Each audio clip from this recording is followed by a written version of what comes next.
Hark how the bells, sweet silver bells, all seem to say, throw cares away. Christmas is here, bringing good cheer to young and old, meek and the bold. Ding dong, that is their song, with joyful ring, all caroling. One seems to hear words of good cheer from everywhere, filling the air. This is why atheists deny the existence of God. It's not based upon intellectual reasons, because I believe that the complexities of life and the sophisticated, delicate, intricate balance of life is so intelligently designed that you cannot even deny this.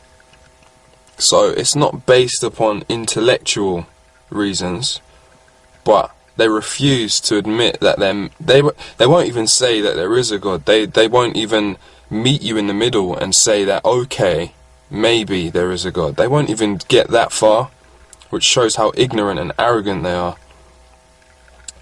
The reason they deny the existence of God is because it's based upon moral reasons.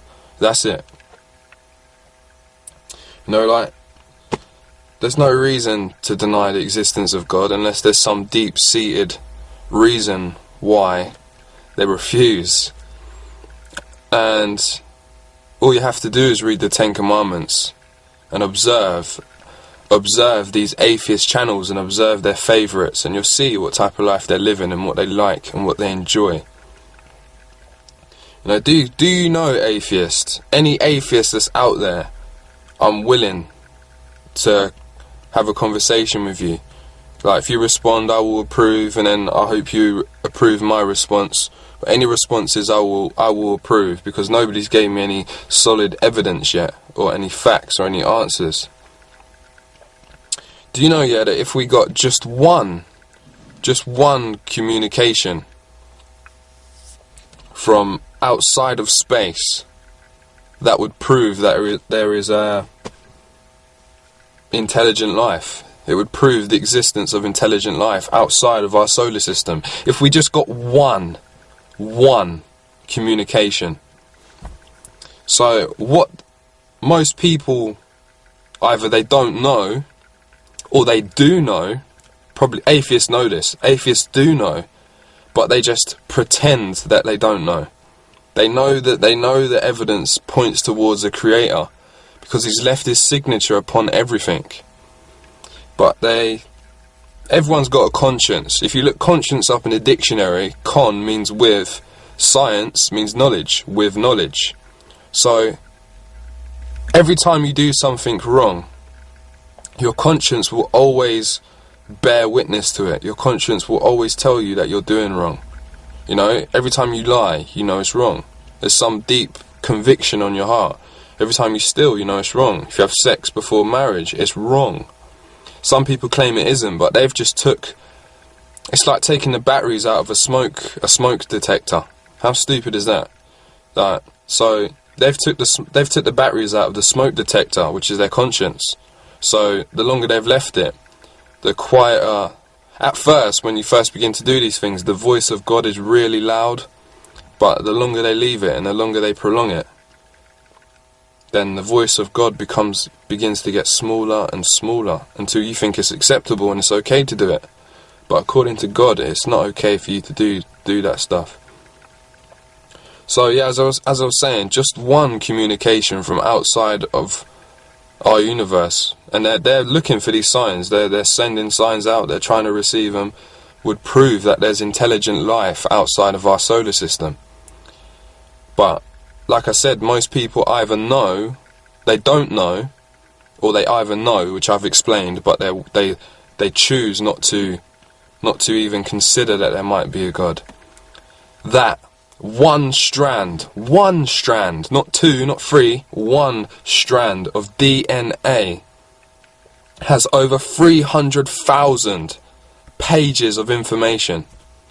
So that's just one strand of DNA, which proves that it's intelligently designed. Scientists have only just started to really, they scientists don't know the specifics about DNA, the more they study it, the more they become amazed by it and intrigued by it, that this could not have just happened by natural selection over millions of years, basically.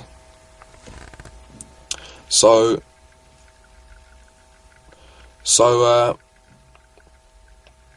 it's clearly intelligent design in the DNA. So that's just merely one. In one strand there's over 300 pages of information. That's why everyone's so unique and so individual and so different. So comparing that's just one bit of proof. So as I said in the beginning, if you're an atheist, there's no reason not to believe in God. I've already mentioned it in previous videos that God says in Romans that from the creation of the world, God has made it plain to them, so men are without excuse. Also the heavens declare the glory of God. Just turn the TV off, go outside and look up at the sky, and you'll see how amazing it is. And like I said, God's left his signature upon everything. So if you're an atheist listening to this, you do not reject God based upon intellectual reasons, because you can't.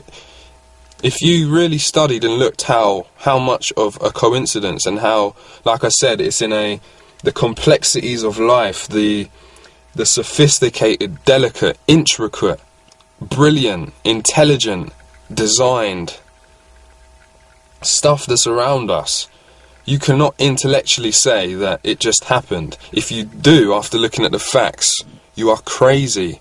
You are out of your mind to think that. You know, so you do not reject him based upon intellectual reasons. You reject him because of moral reasons, because you're sinning, you love sin, and if there's a God, that's why you're not even willing to meet me in the middle and even consider that, okay, maybe there is a God. You just go flat out and say there is no God. But you reject him based upon moral issues, because if there's a God, that means he owns this place and he makes the rules. So he's in charge of this place, and if there's a God, that means there might be rules and I might not be able to do what I want to do. You know, so people love sin, people love sex. That's one of the big issues as well, why people hate God, because they want to have sex whenever and with whoever they want, but they can't see the repercussions of just such a simple thing as having sex. Watch Jerry Springer or Jeremy Kyle in England, or Oprah, or even TV dramas like Desperate Housewives, or you can see the pain and the hurt caused from sex. So it's as if God knew what he was doing, isn't it?